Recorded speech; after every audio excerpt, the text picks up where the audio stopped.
I am sorry నాన్న. నేను మీ మాట వింటాను. కోప్పడకండి. I promise. ట్రైలర్ స్టార్టింగ్‌లో చిన్న పిల్లవాడు చెప్పిన మాటలివి.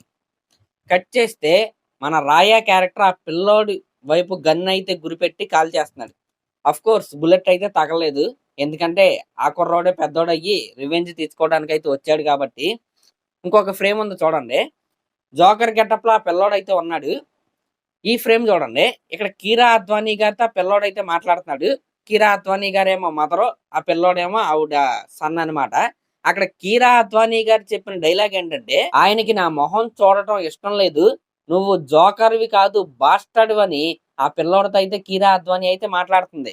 ఇంకా ఆ పిల్లోడు ఏమంటున్నాడు? అమ్మా నేను నిన్ను వదిలి వెళ్ళనమ్మా అంటున్నాడు. అయినా సరే వాళ్ళిద్దరూ సెపరేట్ అయిపోయారు. ఆ పిల్లవాడు ఎక్కడో పెరుగుతాడు. కర్కశంగా అయితే మారిపోతాడు. ఒక్కసారి ఈ ఫ్రేమ్ చూడండి. అక్కడ బీజీఎం కూడా చూడండి. అదే జోకర్ గెటప్‌లో కీరా అద్వానీ గారితో చాలా ఎమోషనల్‌గా మాట్లాడిన పిల్లవాడు ఈ ఫ్రేమ్‌లో చాలా కర్కశంగా అయితే మనకైతే కనపడుతున్నాడు. కాబట్టి ఆ పిల్లవాడికి కోపం వచ్చింది. అక్కడ ఒక అన్యాయం జరిగింది. ఆ అన్యాయం ఏంటి? నాకున్న డౌట్ ఏంటంటే, ఒక్కసారి ఈ ఫ్రేమ్ చూడండి. ఇక్కడొక అమ్మాయి అయితే ఉంది. సంకెళ్ళతో అయితే ఉంది. రక్తం గూడా ఉంది. ఆ లెగ్స్ చూడండి రక్తంతో నిండిపోయింది. ఎవరావిడ? ఇంకా మంటలు గూడా కనపడుతున్నాయి చూసారా? నాకు తెలిసి ఈ క్యారెక్టర్ కీరా అద్వానీ గారిది. ఇంకొక ఫ్రేమ్ చూపిస్తా చూడండి. ఇక్కడ జెయింట్ వీల్ మొత్తాన్ని కూడా యష్ గారు రాయా క్యారెక్టర్ అయితే కాల్చేస్తున్నాడు. ఆ ఎదురుంగా ఉన్నది యష్ గారు రాయా క్యారెక్టర్. కీరా అద్వానీ గారిని లోపల పెట్టి యష్ గారే ఆ సర్కస్ మొత్తాన్ని కాల్చేస్తాడా? ఆ కాల్చడాన్ని ఆ పిల్లవాడు చూస్తాడా?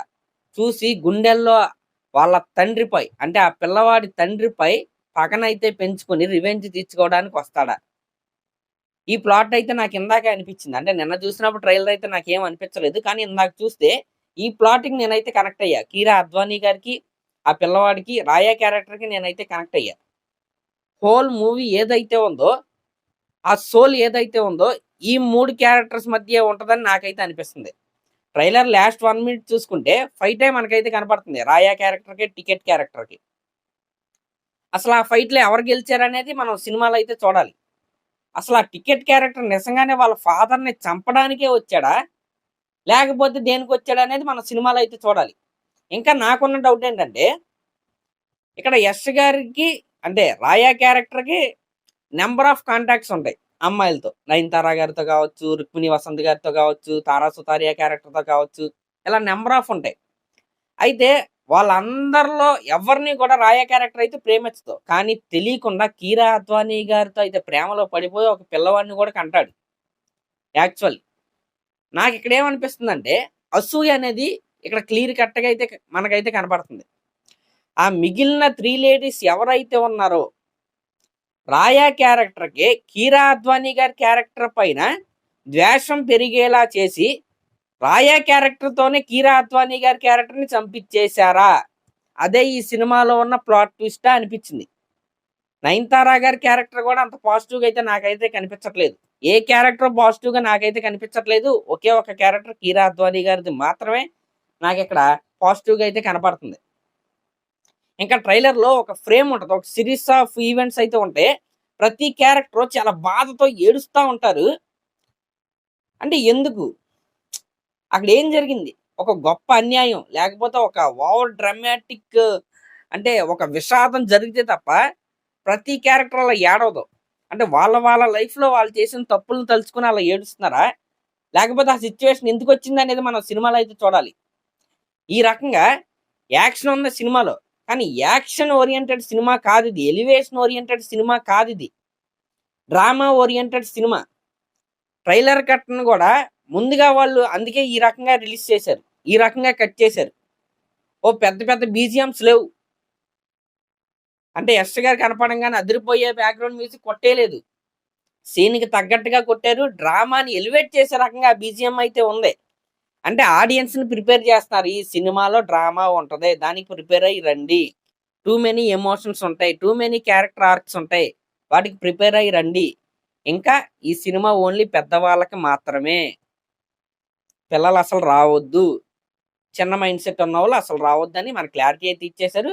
డైరెక్ట్ న్యూడ్ సీనే ట్రైలర్ లో అయితే పెట్టేశారు. ఈ రకంగా టూ మెనీ క్యారెక్టర్స్ ఉన్నాయి, చాలా కయోటిక్ గా ఒక్కొక్క క్యారెక్టర్ ఉండబోతుంది. మరి అంతమంది డిఫరెంట్ మైండ్స్, డిఫరెంట్ కుళ్ళు కుతంత్రాలు ఇవన్నీ ఉన్న క్యారెక్టర్స్ ఒకే దగ్గర ఉంటే అక్కడ ఖచ్చితంగా టాక్సిసిటీ అనేది ఏర్పడిద్ది. అదే ఈ టాక్సిక్ సినిమా.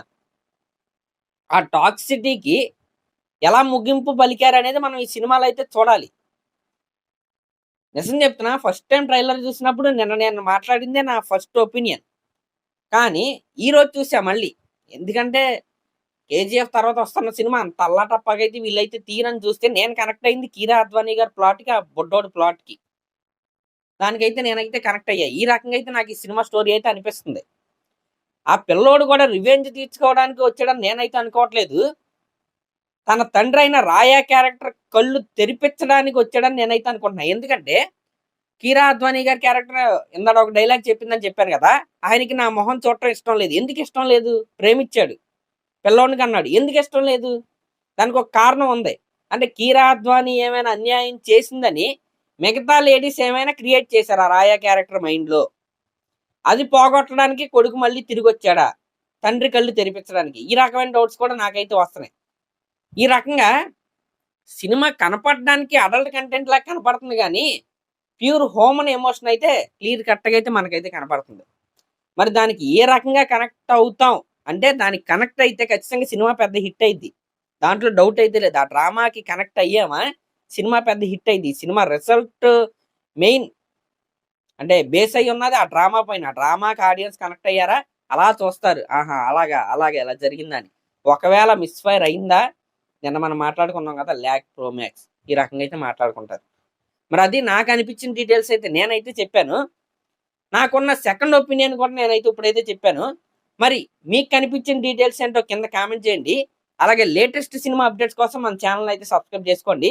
పాజిటివ్గా ఉందాం, సినిమా రిలీజ్ అయిన తర్వాత మాట్లాడుకుందాం. Thank you.